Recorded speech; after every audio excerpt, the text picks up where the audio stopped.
Hello guys, and welcome to another tutorial. So in this one I'm going to show you how I created this scene over here using Cinema4D and Corona. So in this scene here I have two views. So I have this main view and I have this close-up. So I'm going to show you how I render and how I make shaders for each of these. Sorry. So let's start with the lighting. Let me go back to here. Let's start with the lighting. So as you can see here, I have two different color sources, light sources, sorry. I have the sky, which emits this bluish color, and I have the lamp, which emits this yellowish or orangey color. So I have this harmonic color scheme, blue versus orange, so warm versus cold. So let's go right to Cinema4D and let me show you how I created these or how I achieved this result. So for the sky, I created just a normal sky and I applied a Corona shader with NHDRI inside of it. Simple as that. So you will notice that the HDRI is not in the self-illumination slot, but it is in the diffuse slot instead. So for the HDRI, I decreased the exposure. So because it was so fucking bright, I just want it to be a little bit dull. And that's it. I changed the color profile to sRGB. That gives me more of this bluish color inside the scene. Alright. For the lamp, just a simple Corona light.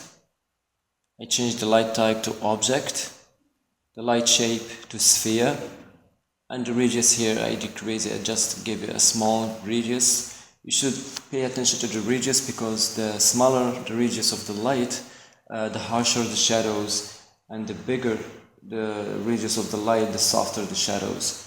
So the radius of the light affects your scene dramatically.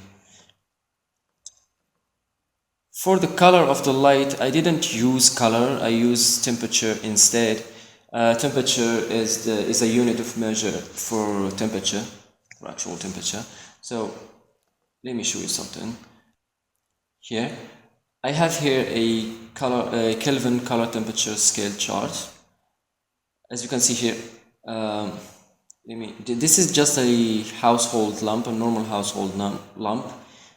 They are, in most cases, they are tungsten light. They are a tungsten light. As you can see here, I have halogen light, which is the same as tungsten, and I have incandescent. So incandescent basically are all light bulbs that have this heated filament that emits light. And halogen light is technically the same is technically the same as incandescent. The difference is just the gases that are inside the bulb. So it's the same. So enough blabbering. I have here halogen light, incandescent light. Halogen light have 3000 Kelvin. So I typed here 3200 because you don't have to be ridiculously accurate. You can just go as far as 3600. If the result suits you, you can just leave it as it is. You don't have to be that accurate, but you have the idea. So for the intensity of light, I increase it way to 100, and you should make sure you have visible directly and or ticked, because you won't have this glowy light here if you didn't enable it. Alright, so that's basically it for the lighting. So let's see now how I created the materials. So I'm not going to show you all of them. I'm just going to show you these materials because these are the most important one. So I'm going to start with the window material. As you can see in the image, you can see on the image here some water drops and stuff in here. So let me show you how I created this actually. So I used just a refraction. So I used the refraction here. I didn't change anything, even the value, the index of refraction, I didn't change it. So I just put a texture inside the glossiness here. So this is my texture, this one. So here it is. So this is my texture. I put it inside the colorizer here just to invert the colors. So I use the white here and the black here. So to invert the colors and to make the texture less intense, I mean to decrease the intensity of the drops. So I can increase or decrease the intensity of the drops by moving my gradient tool in here. Otherwise, if you don't wanna change if you like the texture as it is, you can just, and you have it like this, black, a black background and the white drops, and you want to change it, you can just go in here and just select invert image and it will invert it. So it's pretty simple.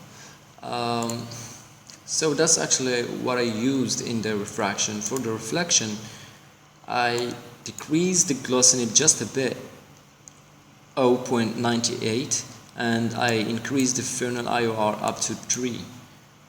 And in the bump, I used the same texture I used in here. So with the strength of 1%, I don't want to over exaggerate it. So that's pretty much it for the glass material. Let's go to the chrome material, which is the one I used for the cubes in here. For the chrome material, I didn't use a diffuse at all. I used just a reflection. You can see here the reflection glossiness here. You don't have to change the value in here because the value in here right now is totally controlled by the texture. So don't bother yourself and change this value. So I used a texture in the glossiness in here, and I raised the IOR value up to 12, and I just decreased the mix a bit. I think it's a bad idea to increase the mix since you don't have a layer, not a layer in the bottom of this layer. So you can just keep it 100%. So I use the bump, the same texture in the bump, and I raise it up to 20%, and that's it. That's it for the chrome material. For the sofa, there is some work in here. So for the sofa, I created a layer, and I put a color, this one, just a gray color, and on top of it I created another color, which is this white color, and I made this and I created a Fresnel. As you can see here, I created a Fresnel and I made it as a layer mask of this color, just to because I don't want this color to be existent in all this shader. I want it just to be in the edges of the shader, depending on the angle of view. So just to fake the Fresnel effect.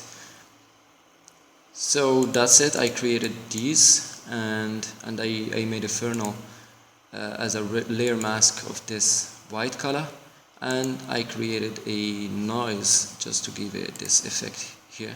As you can see, you will notice there is some noise going on top of the sofa.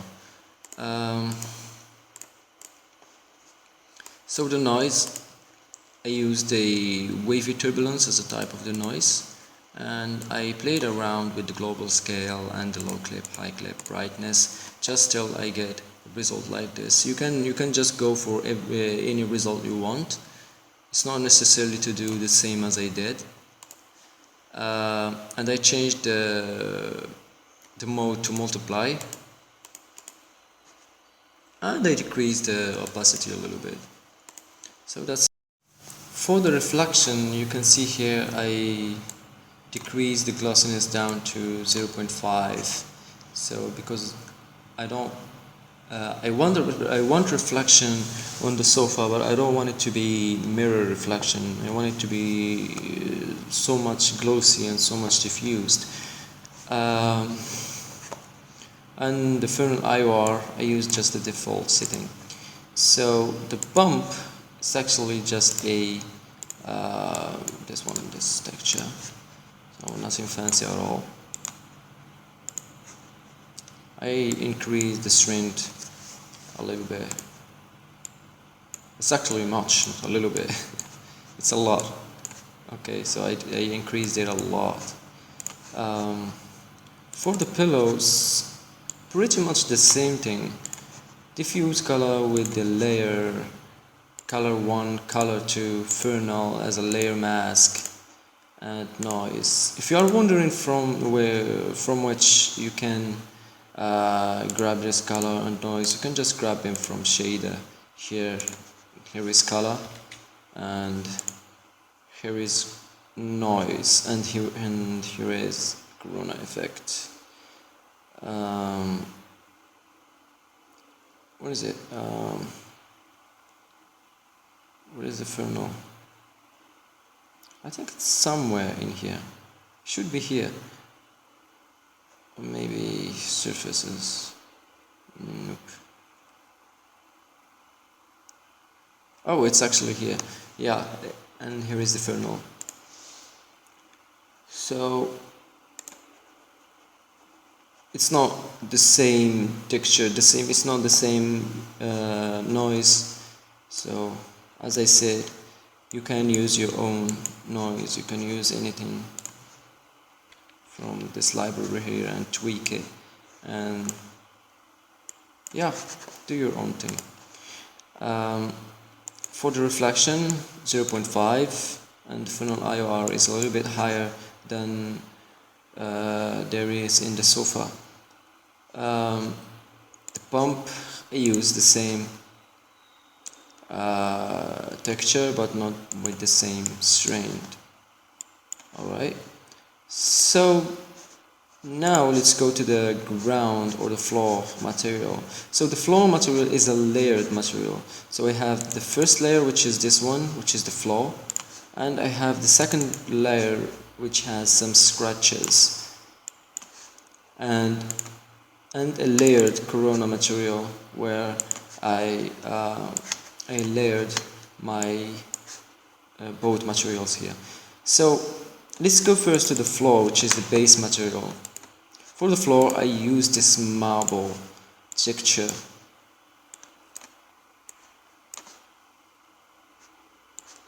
Oops. Okay, this one.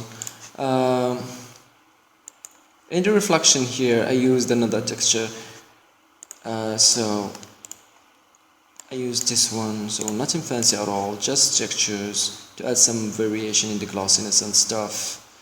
The Fresnel IOR is not that high, it's just 1.24.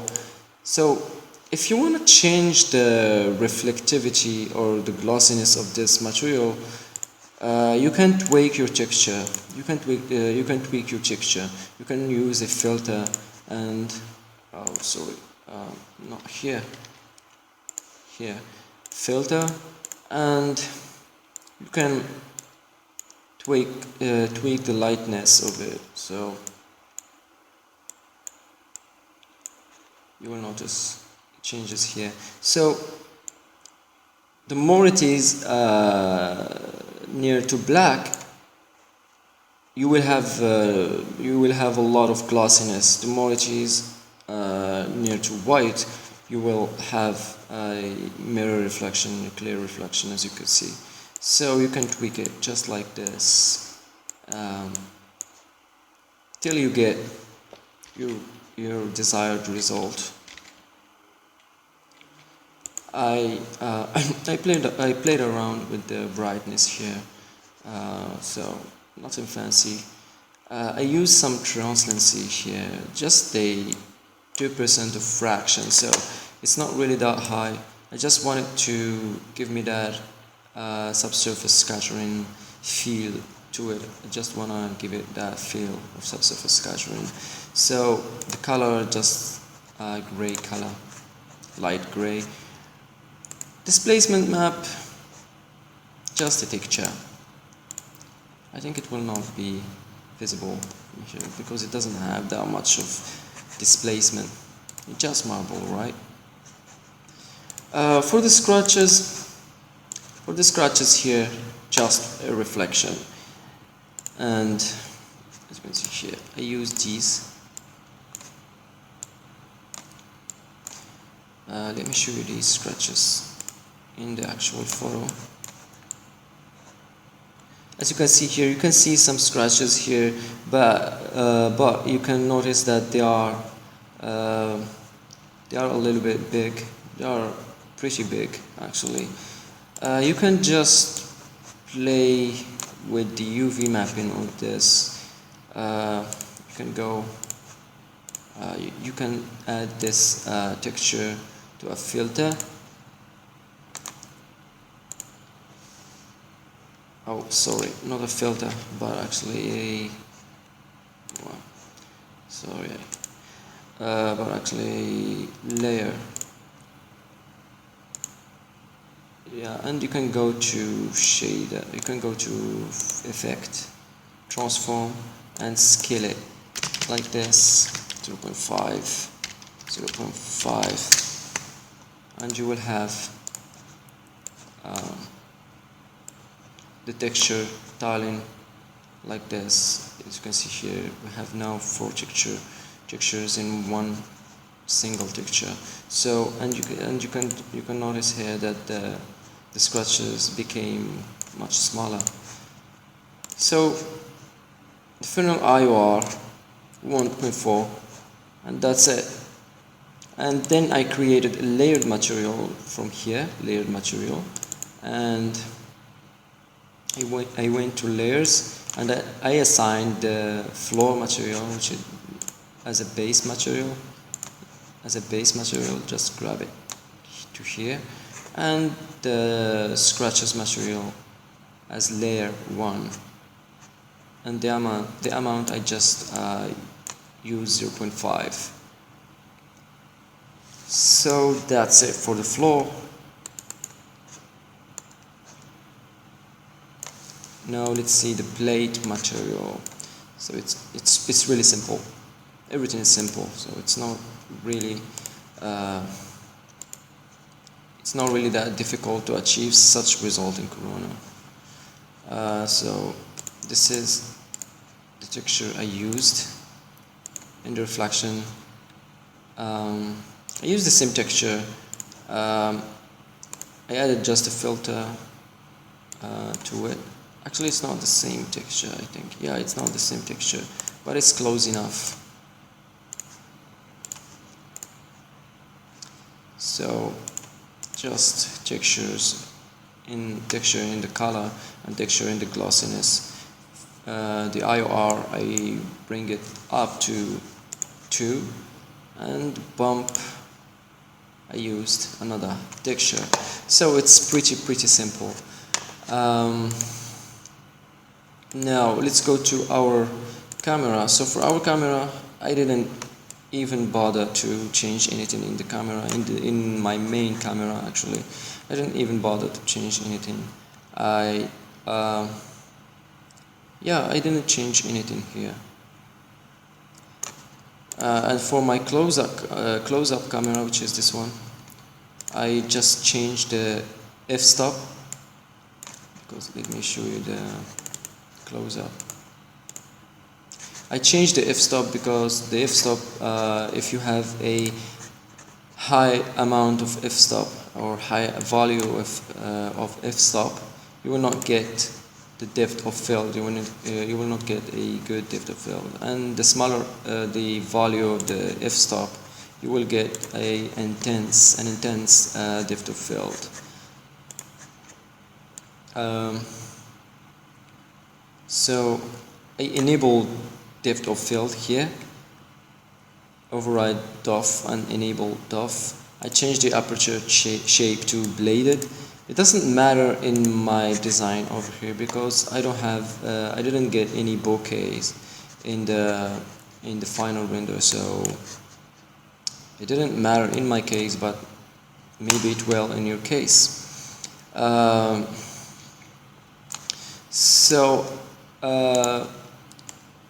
I played around with the position,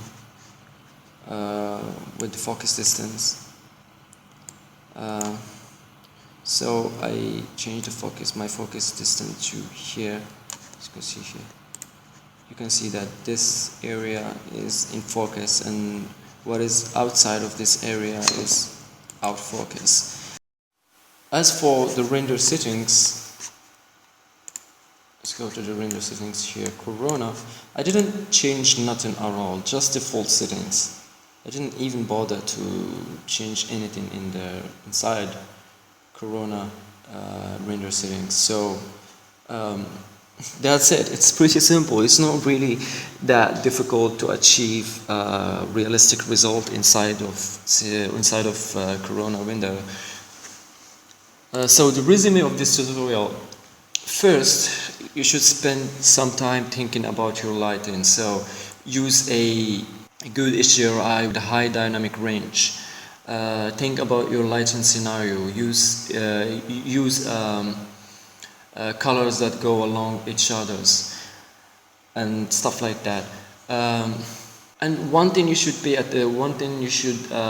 pay real attention to is the scale of your scene. So the scales should be realistic, should really be realistic, because that affects how the light interact with objects. So you should really model your scene in real time scale. So keep that in mind too. Spend much time actually making your shaders. Think about how shaders interact with the lighting in real world. And in the future, actually, I will be making some tutorials about light theory and color theory. So I'm gonna talk about these things in the future, in the near future, I hope. So yeah, that's it for this tutorial.